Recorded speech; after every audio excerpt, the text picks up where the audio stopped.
Hey, what's up? Welcome back to our channel. I am Rondell. I am April. And we are Nomadic Wonder. Thank you guys for tuning in to watch us once again. We really appreciate you. If you have not subscribed, hit the subscribe button down below.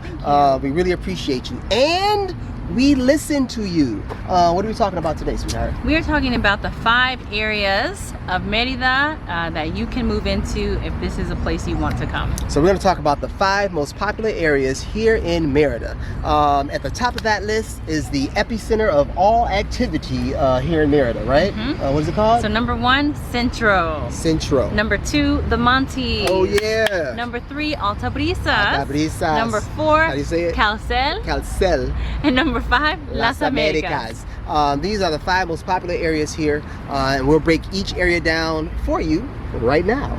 The first area is Centro, and as he said, it is the epicenter of activity of Mexican and Mayan culture. Yep. There are events, free events that you will find every night of the week in Centro. 7 days a week, there's something going on. All of the 5 neighborhoods we're talking about, it is the most walkable.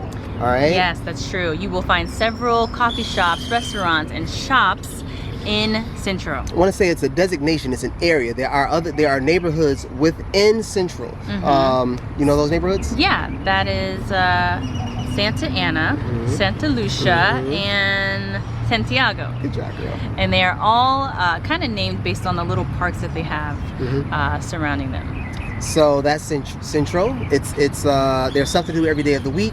It's really built for tourists. There's lots of activities going on down there. It's easy to find a place to drink, easy to find a place to eat, easy to exchange your money down there. We strongly recommend Centro for anyone who's going to be in Merida for a short period of time. If you want to get a feel for the city, find out what's going on, you need to reside down there. Right. So number 2, we have the Montes. This is any neighborhood that has Monte in the name, such as Montecristo, Montecarlo, Montebello, Montes de Ami. That's a ton of them. Well, about 5 of them, right? A few, yeah, 5. And these neighborhoods are located northeast of Centro. So, rule of thumb. The more north you move in Merida, the more affluent the neighborhoods become. The more affluent the housing becomes. Right, and the more higher end restaurants you will see, and by higher end we mean you're not going to pay more than $30 per person. Something like that. Beautiful area. The Montes offers all the amenities that you're used to. You know, AC. The furnishings for the furnished apartments are, I won't say plush, but they have some plush ones. They have some very nice apartments, very upscale. Generally, when people have moved to Merida, the expats ask for a place in the Montes. There are lots of coffee shops surrounding all those areas, major malls surrounding those areas, and Western-esque restaurants. Yeah. So it's very comfortable. We actually are renting a home that is just on the outskirts of Montecristo, and we love our neighborhood. It's like and a sub-neighborhood across the street from Montecristo. Right. So we ain't paying the Montecristo price, but I love our neighborhood.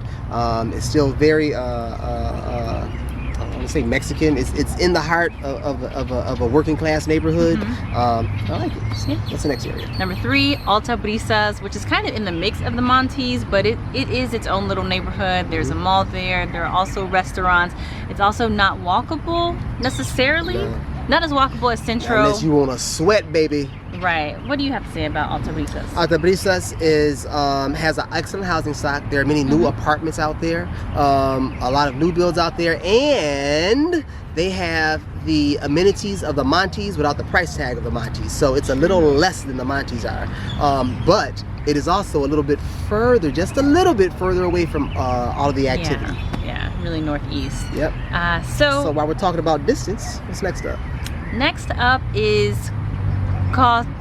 Caucel is how you pronounce it. I call it Caucel. That's what I call it. That's what I called it when I first saw it. All right. So quick visual. Merida has a huge ring road around it called the Periférico. Periférico. Let's see if I can. Periférico. Periférico. Periférico. Periférico. All right. Yes, and west of Centro, or west of the Periférico, is the community of Caucel. And that community has great housing stock as well. We would say the houses are about 4 to 6 years old. They have lots of subdivisions out there. They do have their own stores and shops and things like that. It was a bit too far for us, we do a quick history lesson. That area was built to deal with the overflow because people were large swaths of people were moving to Merida. So they built this area, and lots of landlords or investors bought houses in that area. So there's tons of landlords and houses for you to move into out there, to see out there. It's a lot cheaper than living in any of the Montes or living inside of the city. We looked at about 3 or 4 apartments out there, and they were all around $300 to $350 a month. Which is, you know, nice, because these are 2 and 2 bath houses. And we would say it's about a 20-minute ride to Centro, or about, I don't know, $4 or $5. Lots of subdivisions out there. It is not walkable, but it is a community. There are lots of restaurants, a shopping center, a little strip mall. It's its own community. It's like a little what do you call it, suburb, right? All right. Last but not least, number 5 is Las Americas. Las Americas is like the new Caucel. It's the new, man. It's nice. Right. It's nice. The housing stock out there is premium. It is located due north of the Periférico. So it is outside of the Periférico, and that neighborhood, it's about 1 or 2 years old in regards to the housing construction, and they are still constantly building new houses. Still building out there. When you go out there, you see construction going on. But again, these houses, they're like, they are sophisticated, they are modern, and they're pretty. They're very nice. We looked at a lot of unfurnished homes there, from as low as like $350. We found a dream house up there. It was a 3-bedroom, 3.5 bath, 2-level, about 2,500 square feet for $400 a month, unfurnished. But it's beautiful. You know, here's the downside to both Las Americas and, I'm not gonna say Caucel. What is this we heard? Caucel. Caucel. They are outside the city center, far outside. To me, it's about an $80 Uber ride from Las Americas to the closest mall.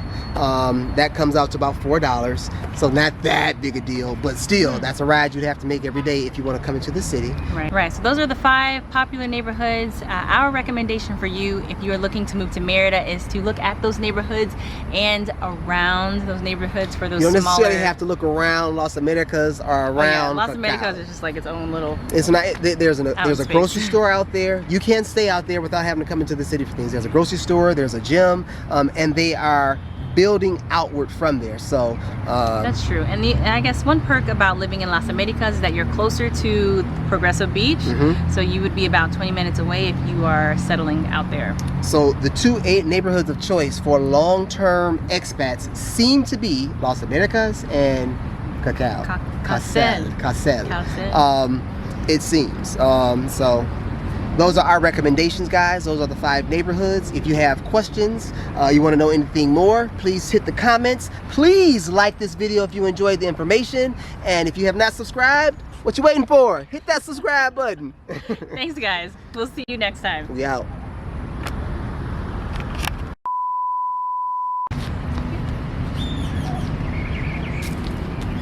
Hey, hello. What's happening? Welcome back. Welcome to the channel. We are the Yarbros.